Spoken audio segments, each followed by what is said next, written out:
The Waqf act in India, ये complex intersection of religion है, law और society है।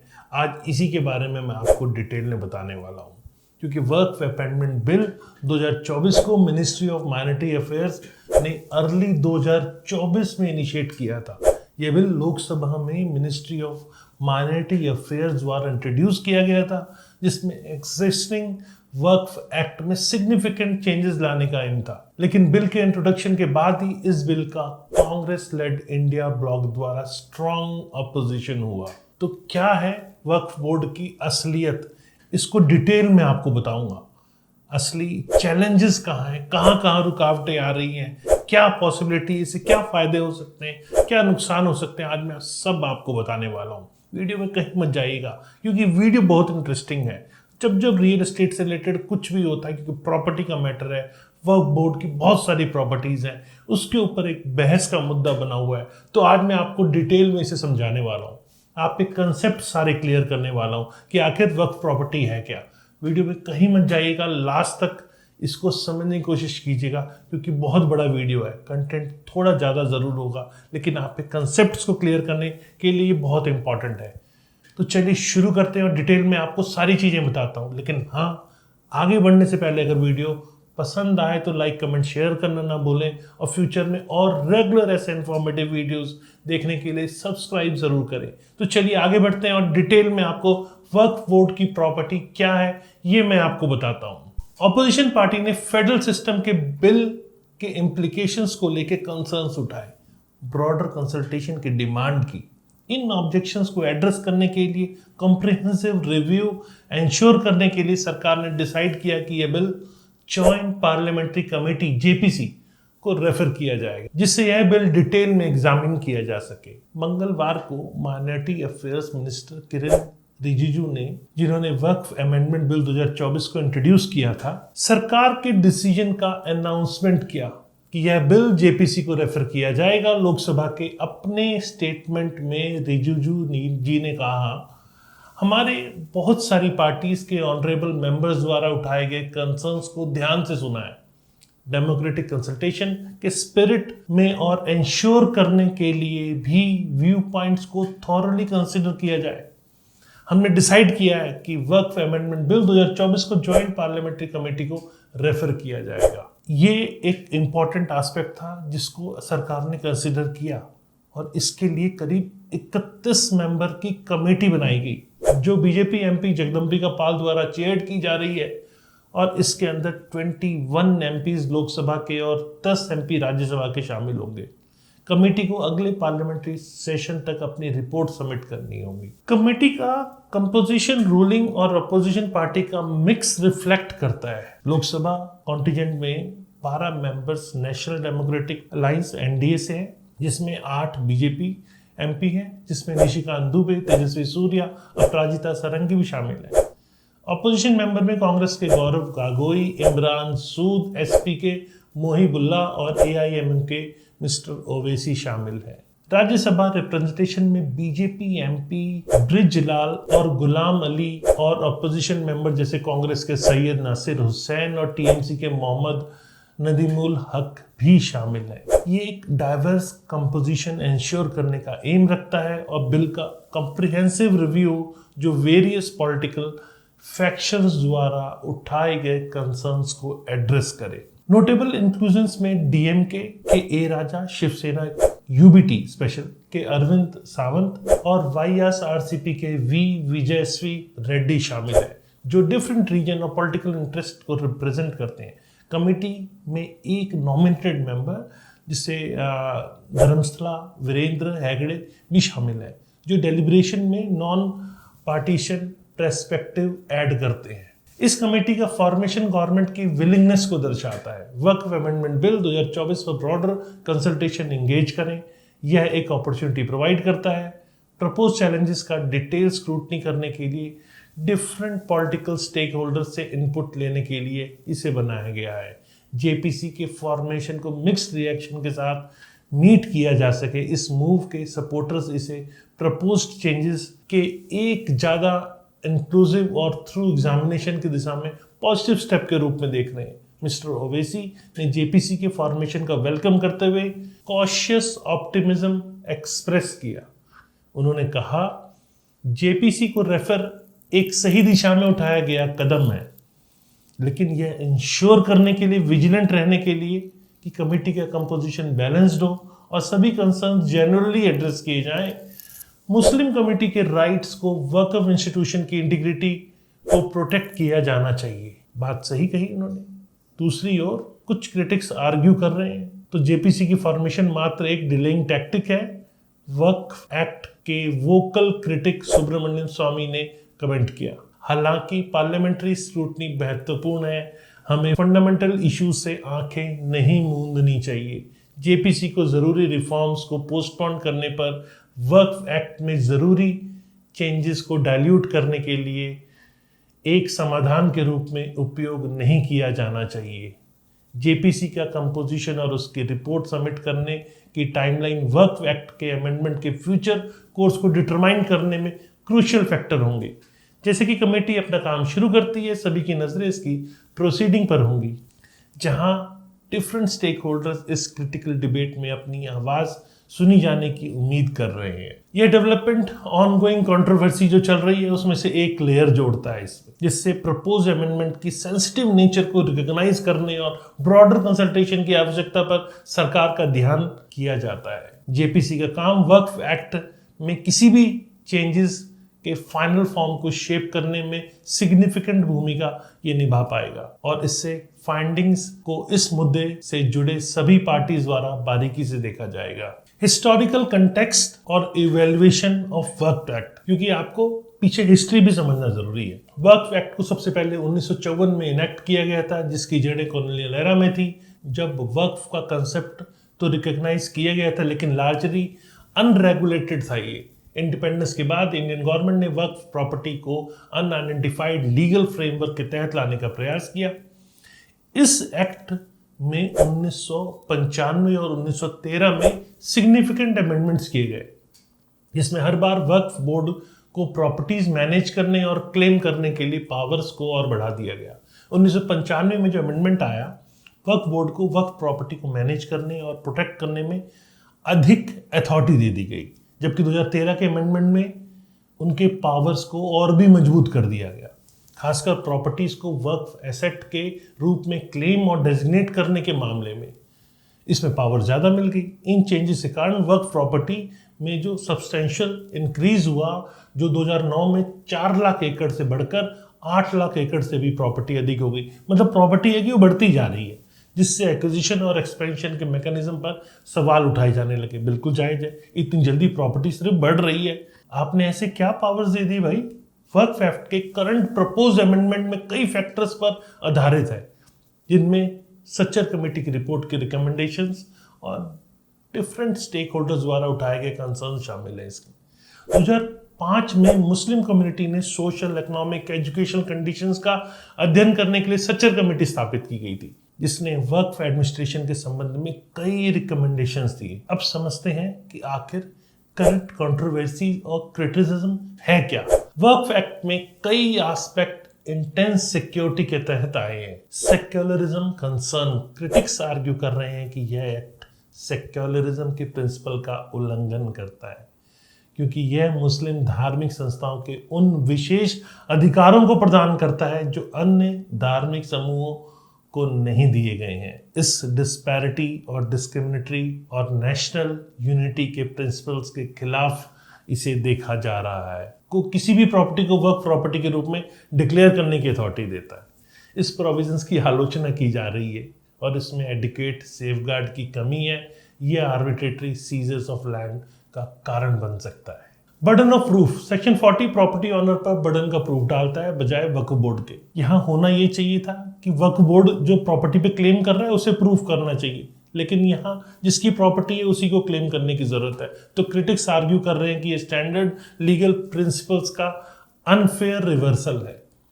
वेग क्राइटेरिया, सेक्शन 3 में कहा गया है कि यदि वक्फ सोचता है कि कोई जमीन मुस्लिम की है तो इसे वक्फ प्रॉपर्टी के रूप में माना जा सकता है।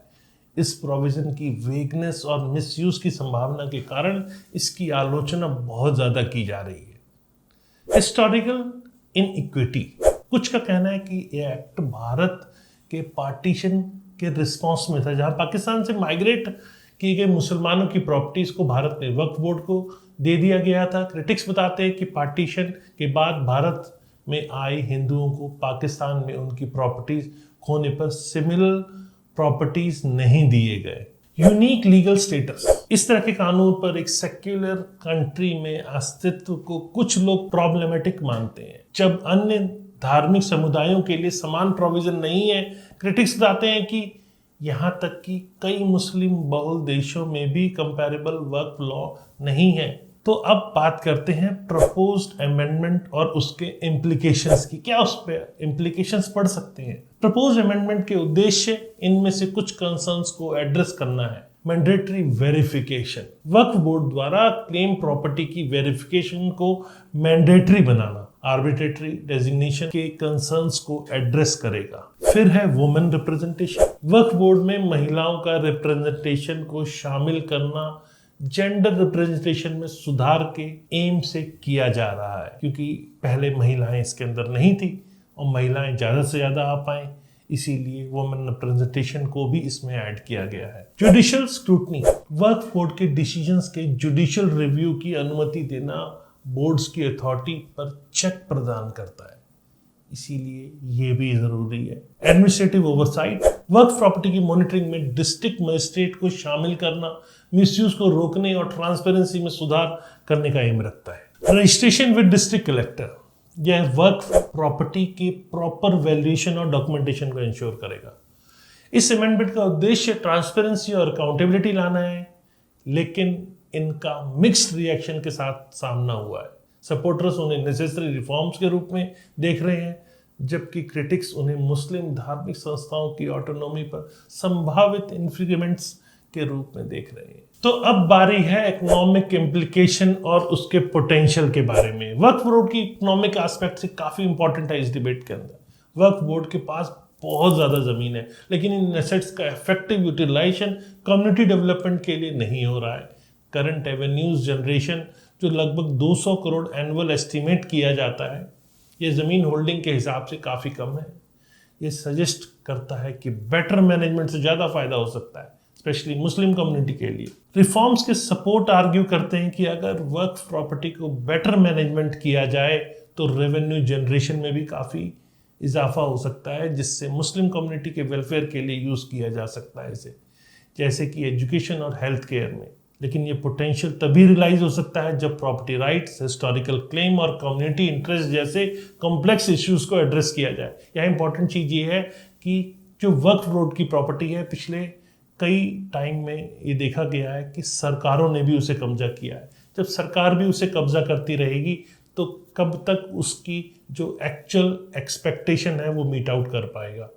यहाँ सरकारों को भी कब्जा छोड़ने की ज़रूरत है।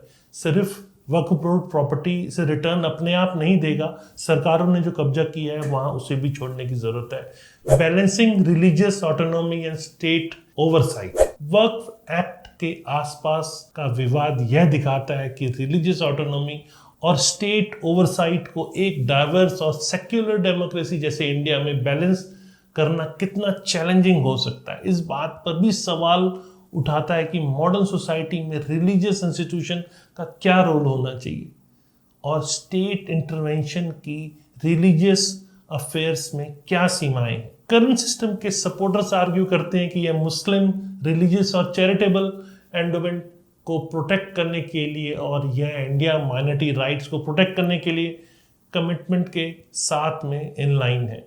लेकिन क्रिटिक्स का मानना है कि रिलीजियस कम्युनिटी के लिए ऐसी स्पेशल प्रोविजंस एक सेक्युलर स्टेट के प्रिंसिपल के साथ प्रपोज्ड अमेंडमेंट्स भी यह सवाल उठाते हैं कि रिलीजियस ऑटोनॉमी और गवर्नमेंट ओवरसाइट के बीच बैलेंस कैसे किया जाए। ट्रांसपेरेंसी और अकाउंटेबिलिटी को जनरली पॉजिटिव गोल के रूप में देखा जाता है, लेकिन चिंता है कि यह चेंजेस रिलीजियस इंस्टीट्यूशन और इंडिपेंडेंस को कैसे प्रभावित करते हैं। केस स्टडीज एंड कंट्रोवर्सीज, ये भी आपको मैं आज बताता हूँ क्यों इसकी जरूरत महसूस होने लगी।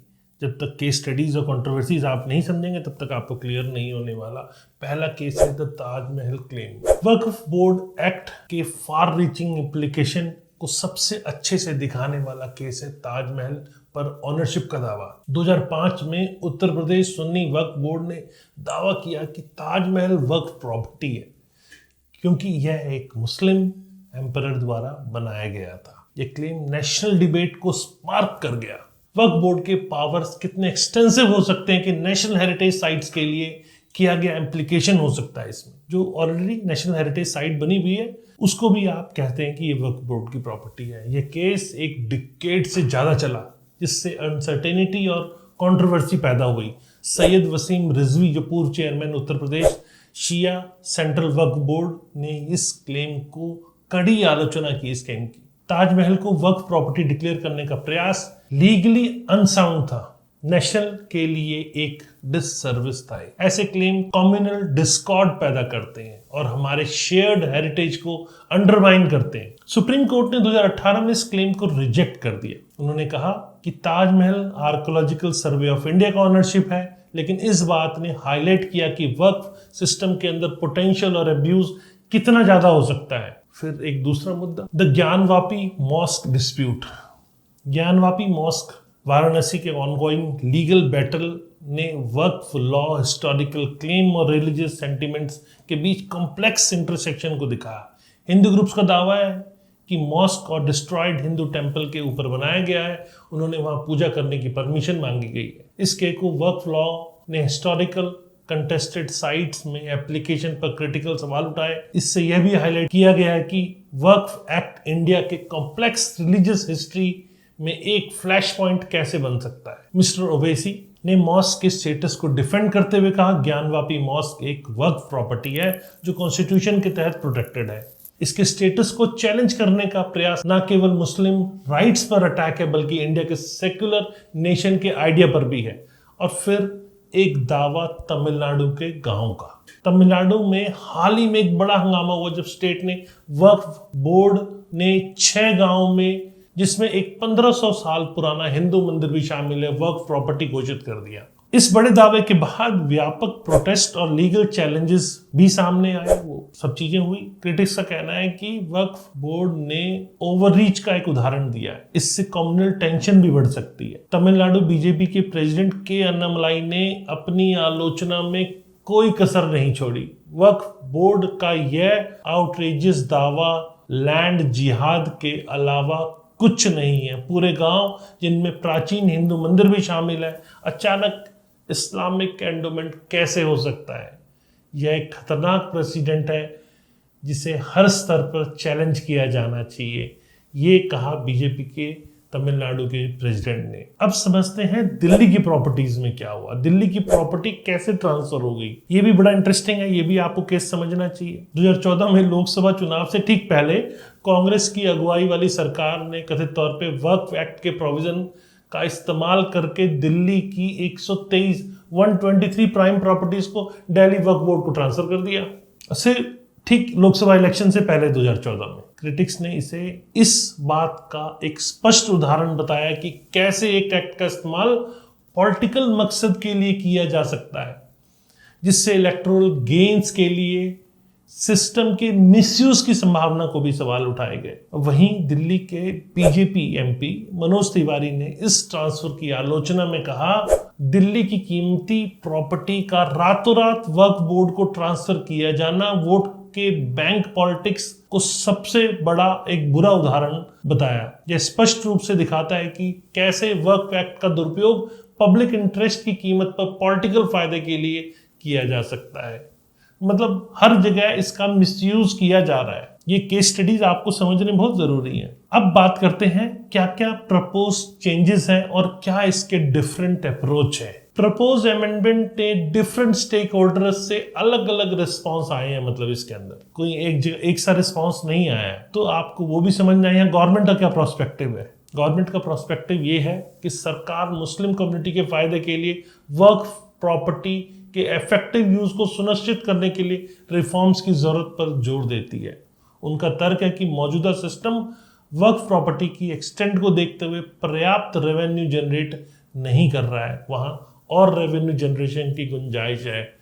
तो रेवेन्यू जनरेशन अगर ज़्यादा हो सकता है तो उसे करना चाहिए, गवर्नमेंट का ये प्रोस्पेक्टिव है, बेटर यूटिलाइजेशन यहाँ होना चाहिए। अब मुस्लिम कम्युनिटी के लीडर्स क्या कहते हैं? कुछ लीडर जैसे कि मिस्टर ओवैसी ने अपना विरोध जताया, यह तर्क देते हुए कि अमेंडमेंट से मुस्लिम संस्थाओं को नुकसान हो सकता है और वक्फ प्रॉपर्टी का नुकसान भी हो सकता है। All India Muslim personal law board ने ऐसे चेंजेस के बारे में अपनी आकांक्षाएं व्यक्त की और वक्फ प्रॉपर्टी की प्रकृति को भी बदल सकते हैं, ऐसा बताया। मुस्लिम कम्युनिटी के भीतर रिफॉर्मिस्ट क्या कहते हैं? कुछ मुस्लिम आवाजें प्रपोज चेंजेस का स्वागत कर रही हैं, यह तर्क देते हुए कि वक्फ प्रशासन में लंबे समय से चली आ रही मिसमैनेजमेंट और करप्शन की समस्याओं को दूर करने के लिए ज़रूरी है। क्योंकि करप्शन तो वहाँ पे भी था, ये नहीं कि सब जगह सारी चीज़ें सही है, हिंदुस्तान में करप्शन तो है। वक्फ प्रॉपर्टी भी क्या सही लोगों के पास है? क्या नेता उसे अपने फायदे के लिए तो नहीं यूटिलाइज कर रहे हैं? तो ऐसे जो करप्शन है उन करप्शंस के ऊपर भी लगाम लगनी चाहिए, तो कहीं हद तक इन करप्शन से यहाँ बचाव हो पाएगा। लीगल एक्सपर्ट्स क्या कहते हैं? कई लीगल एक्सपर्ट्स रिफॉर्म्स की ज़रूरत देखते हैं, लेकिन वे रिलीजियस ट्रेडिशन और कम्युनिटी राइट्स के सम्मान के साथ ट्रांसपेरेंसी के संतुलन की महत्वता पर भी जोर देते हैं। मौजूदा सिस्टम के क्रिटिक्स, कुछ लोग मौजूदा वक्फ सिस्टम का विरोध करते हैं। उनका तर्क मुस्लिम रिलीजियस संस्थाओं को विशेष अधिकार देता है जो अन्य रिलीजियस कम्युनिटीज को नहीं दिए जाते हैं, और वे इसकी इंडिया के सेक्युलर कॉन्स्टिट्यूशन के साथ कंपैटिबिलिटी पर सवाल उठाते हैं। अब समझते हैं कि इम्प्लीमेंटेशन में चुनौतियां क्या क्या है। देखो, चुनौतियों को समझना भी जरूरत है, ऐसा नहीं है कि आया और ये हो गया, अभी चुनौतियां भी बची हुई हैं। तो चुनौतियां हैं तो चुनौतियों को भी देखा जाए। अगर मंजूर हो जाते हैं तो इन रिफॉर्म्स के इम्प्लीमेंटेशन में बहुत सारी चुनौतियां हैं। पहली चुनौती इंटरेस्ट से रेजिस्टेंस। कुछ लोग मौजूदा सिस्टम के फायदा उठा रहे हैं ऑलरेडी, वे ट्रांसपेरेंसी और अकाउंटेबिलिटी बढ़ाने वाले चेंजेस का विरोध कर रहे हैं। उन्हें लगता है कि ये चीज़ें नहीं होनी चाहिए, जो फ़ायदा उन्होंने उठा लिया है कहीं हद तक वो जा सकता है, गलत तरीके से अगर उठाया है तो उनके हाथ से निकल सकता है, तो उनका विरोध चल रहा है। कैपेसिटी बिल्डिंग, वक्फ बोर्ड के नए फ्रेमवर्क को इफेक्टिवली इंप्लीमेंट करने के लिए महत्वपूर्ण कैपेसिटी बिल्डिंग की जरूरत होगी। कम्युनिटी ऑटोनॉमी और गवर्नमेंट ओवरसाइट का बैलेंस, रिलीजियस एंडोमेंट के मैनेजमेंट में गवर्नमेंट ओवरसाइट और कम्युनिटी ऑटोनॉमी के बीच सही संतुलन बनाना महत्वपूर्ण होगा। देखते हैं कैसे होता है, लेकिन यह भी बहुत इंपॉर्टेंट है। हिस्टोरिकल क्लेम्स को एड्रेस करना, वक्फ प्रॉपर्टी को वेरीफाई करने के लिए और पोटेंशियल रिक्लासिफाई करने की प्रतिक्रिया हिस्टोरिकल क्लेम पर कॉम्प्लेक्स लीगल बैटल का कारण बन सकती है, हो सकता है, लेकिन देखते हैं, ये अपने आप में बहुत बड़ी चुनौती है भी। पब्लिक परसेप्शन को मैनेज करना और रिलीजियस मामलों में गवर्नमेंट इंटरफेरेंस के बारे में कंसर्न्स को एड्रेस कराना सक्सेसफुल इंप्लीमेंटेशन के लिए बहुत इंपॉर्टेंट है। क्रिटिकल एनालिसिस, हालांकि प्रपोज्ड अमेंडमेंट वक्फ प्रशासन में ट्रांसपेरेंसी और अकाउंटेबिलिटी के बारे में लेजिटिमेट कंसर्न्स को एड्रेस करने के लिए लक्ष्य रखते हैं और कई क्रिटिकल इश्यूज भी उठाते हैं। पहला, सेक्युलर प्रिंसिपल बनाम माइनॉरिटी राइट्स। ये बहस इंडिया में सेक्युलर प्रिंसिपल को बनाए रखने और माइनॉरिटी राइट्स की रक्षा करने के लिए जो बीच में चल रहे टेंशन को हाईलाइट करती है। कुछ लोग मुस्लिम एंडोमेंट के लिए वक्फ एक्ट के स्पेशल प्रोविजंस की आवश्यकता संरक्षण के रूप में देखते हैं, जबकि अन्य लोग इन्हें सेक्युलर प्रिंसिपल्स का उल्लंघन मानते हैं। रिलीजियस अफेयर में स्टेट इंटरवेंशन, प्रपोज चेंजेस इस बात पर सवाल भी साथ साथ उठा रहे हैं कि राज्य की रिलीजियस एंडोमेंट के मैनेजमेंट में कितना इंटरवेन करना चाहिए। हालांकि मिसयूज को रोकने के लिए ओवरसाइट आवश्यक हो सकता है, अत्यधिक इंटरवेंशन को रिलीजियस फ्रीडम का उल्लंघन माना जा सकता है। रिलीजियस कम्युनिटी का इक्विटेबल ट्रीटमेंट, वक्फ प्रॉपर्टी के लिए स्पेशल लॉज का अस्तित्व अन्य रिलीजियस कम्युनिटी के लिए तुलनीय प्रोविजन के बिना कानून के तहत इक्विटेबल ट्रीटमेंट के बारे में सवाल उठाता है। तो अब हिस्टोरिकल कंटेक्स्ट बनाम मॉडर्न नीड्स, वक्फ एक्ट जो हिस्टोरिकल परिस्थितियों में जड़ें जमाए हुए हैं, जिसमें इंडिया का पार्टीशन भी शामिल है, को कंटेम्प्रेरी रियलिटीज और नीड के आलोक में पुनर्विचार फिर से रिकंसिडर की आवश्यकता हो सकती है, ये बताता है। इकोनॉमिक पोटेंशियल बनाम रिलीजियस सैंक्शनिटी, वर्क प्रॉपर्टी की इकोनॉमिकल पोटेंशियल को ऑप्टिमाइज करने की ड्राइव को उनके रिलीजियस और कल्चरल महत्व के साथ बैलेंस किया जाना चाहिए। ट्रांसपेरेंसी बनाम ऑटोनॉमी, हालांकि बढ़ी हुई ट्रांसपेरेंसी सामान्य तौर पे सकारात्मक है, इसे रिलीजियस संस्थाओं के लिए एक डिग्री की ऑटोनॉमी बनाए रखने की आवश्यकता के साथ बैलेंस किया जाना चाहिए। फिर बात करते हैं जेंडर रिप्रेजेंटेशन की। वक्फ बोर्ड में महिलाओं को शामिल करने का प्रपोज स्टेप जेंडर इक्वालिटी की दिशा में एक सकारात्मक कदम है, लेकिन इसे कंजर्वेटिव तत्वों से रेजिस्टेंस का सामना करना पड़ सकता है, क्योंकि अब तक भी इसमें कोई रोक नहीं थी, लेकिन महिलाएं फिर भी नहीं थी, तो ये भी अपने आप में एक बड़ा कंसर्न है। वक्फ एक्ट और इससे प्रपोज्ड अमेंडमेंट पर बहस इंडिया में रिलीजियस, लीगल और सोशल फैक्टर के साथ कॉम्प्लेक्स इंटरप्ले को दर्शाती है। हालांकि वर्क प्रॉपर्टी की ट्रांसपेरेंसी, अकाउंटेबिलिटी और इफेक्टिव मैनेजमेंट सुनिश्चित करने के लिए रिफॉर्म की स्पष्ट आवश्यकता है। किसी भी बदलाव को रिलीजियस फ्रीडम और माइनॉरिटी राइट्स के सिद्धांतों के साथ ध्यान से बैलेंस किया जाना चाहिए। इस बहस का एक और महत्वपूर्ण पहलू बेहतर मैनेज वक्फ प्रॉपर्टी के संभावित इकोनॉमिक इम्पैक्ट है। वक्फ बोर्ड के अधीन 8 लाख एकड़ से अधिक जमीन के साथ अधिक एफिशिएंट मैनेजमेंट से कम्युनिटी डेवलपमेंट के लिए महत्वपूर्ण रिसोर्सेज जनरेट हो सकते हैं। हालांकि इस पोटेंशियल को रियलाइज करने के लिए प्रॉपर्टी राइट्स, हिस्टोरिकल क्लेम और कम्युनिटी इंटरेस्ट के कॉम्प्लेक्स के मुद्दों को एड्रेस करने की आवश्यकता है। अब बात करते हैं सारांश की। वक्फ एक्ट के प्रपोज अमेंडमेंट इंडिया के वक्फ प्रॉपर्टीज के प्रशासन को रिफॉर्म करने के लिए एक महत्वपूर्ण प्रयास है। हालांकि इन चेंजेस के पीछे एक इंटेंशंस, ट्रांसपेरेंसी, अकाउंटेबिलिटी और एफिशिएंसी में सुधार पर फोकस प्रतीत होते हैं। इन्होंने रिलीजियस ऑटोनॉमी, माइनॉरिटी राइट्स और रिलीजियस मामलों में राज्य की भूमिका जैसे मुद्दों पर एक कॉम्प्लेक्स बहस को जन्म दे दिया है। मेरे पर्सनल दृष्टिकोण की अगर आप बात करें तो वक्फ प्रॉपर्टी के मैनेजमेंट में रिफॉर्म की स्पष्ट आवश्यकता है। मौजूदा सिस्टम अपने इंटेंशंस के बावजूद मुस्लिम कम्युनिटी के लाभ के लिए इन मूल्यवान एसेट्स के इफेक्टिव यूज को सुनिश्चित करने में पूरी तरह सफल नहीं रहा है। प्रपोज अमेंडमेंट अगर सावधानी से और उचित सेफगार्ड के लिए अगर लागू किए जाते हैं तो वक्फ प्रॉपर्टी के बेहतर मैनेजमेंट और यूटिलाइजेशन की ओर लेके जा सकते हैं। हालांकि ये महत्वपूर्ण है कि रिफॉर्म्स वक्फ प्रॉपर्टी के रिलीजियस और कल्चरल महत्व के प्रति संवेदनशील के साथ किए जाएं। सरकार का यह सुनिश्चित करने के लिए Muslim community leader, legal expert और अपने अपने जो कई स्टेक होल्डर्स हैं इनके साथ प्रॉपर डिस्कशन, परामर्श करना चाहिए। अमेंडमेंट लेजिटिमेट कंसर्न्स को एड्रेस किए बिना रिलीजियस फ्रीडम या कम्युनिटी राइट्स का उल्लंघन नहीं हो। और प्रॉपर्टी का बेस्ट से बेस्ट क्या यूटिलाइजेशन है। अगर कोई गलत ढंग से जिसके पास प्रॉपर्टी गई है तो उसको भी वहां से रिवोक करने की जरूरत है। इसके अलावा इन रिफॉर्म्स के इम्प्लीमेंटेशन के साथ साथ वक्फ बोर्ड के भीतर कैपेसिटी बिल्डिंग होनी चाहिए, जिससे प्रोफेशनल ट्रेनिंग और मॉडर्न मैनेजमेंट सिस्टम का विकास शामिल है। यह सुनिश्चित करने में मदद करेगा कि बोर्ड एक नए फ्रेमवर्क के तहत प्रॉपर्टीज को इफेक्टिवली मैनेज करने के लिए इक्विप्ड हो। ऐसा नहीं कि जिसके मन में आए, जो समाज के ठेकेदार, जो बलशाली लोग हैं, सिर्फ उन्हीं के पास चीज आ रही हो। प्रॉपर बोर्ड उसे इफेक्टिवली मैनेज भी कर पाए, उसके लिए वो सामर्थ्य भी हो।